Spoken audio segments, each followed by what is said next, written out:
নমস্কাৰ, মোৰ নাম শ্ৰী মঞ্জিত মিলি। মই একদম শান্তিপুৰ প্ৰাথমিক বিদ্যালয়ত ৩য় শ্ৰেণী পঢ়োঁ। গছ থাকিলে মানুহ থাকিব, এই কথা আমি কিমান গুৰুত্বপূৰ্ণভাৱে লওঁ। গছ আৰু মানুহৰ জীৱন আচলতে এটা আনটোৰ ওপৰত নিৰ্ভৰশীল। গছে আহাৰ তৈয়াৰ কৰিবৰ কাৰণে আমাৰ শৰীৰৰ পৰা এৰি দিয়া কাৰ্বন ডাই অক্সাইড গেছ ব্যৱহাৰ কৰে, নহ'লে আমি এৰি দিয়া কাৰ্বনে জলবায়ু বিকৃত কৰিলেহেঁতেন। মানুহে গছে এৰি দিয়া অক্সিজেন গেছ উশাহলৈ জীয়াই থাকে।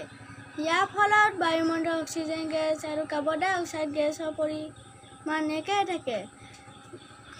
গছে পাহাৰৰ মাটি টানকৈ ধৰি ৰাখে আৰু প্ৰৱাহ বৰষুণত ভূমিস্খলন হোৱাৰ পৰা ৰক্ষা কৰে। গছে আমাক আহাৰ দিয়ে, গছে আমাক খৰি দিয়ে, ঘৰ বনাবলৈ কাঠ দিয়ে, গছে বৰষুণ হোৱাত সহায় কৰে, গছে বায়ুমণ্ডল পৰিষ্কাৰ কৰে। গছৰ ওপৰত মানুহৰ কিমান নিৰ্ভৰশীল সেই কথা আমাৰ প্ৰকৃতিৰ প্ৰতি উদাসীনে পাহৰি পেলাইছে। গছ যদি ব্যৱহাৰিক প্ৰয়োজনত কাটি থকা হয়, তেন্তে এদিন পৃথিৱীখন একেবাৰে গছশূন্য হৈ নপৰিবনে? গছ যদি মানুহৰ প্ৰয়োজনত নকটাকৈ থাকিব নোৱাৰে, তেন্তে গছ মানুহে ৰুব লাগিব। গছ থাকিলে মানুহ থাকিব।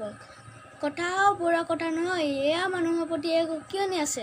সেই উকিয়নি আমি গুৰুত্বপূৰ্ণভাৱে লোৱা দৰকাৰ। ধন্যবাদ।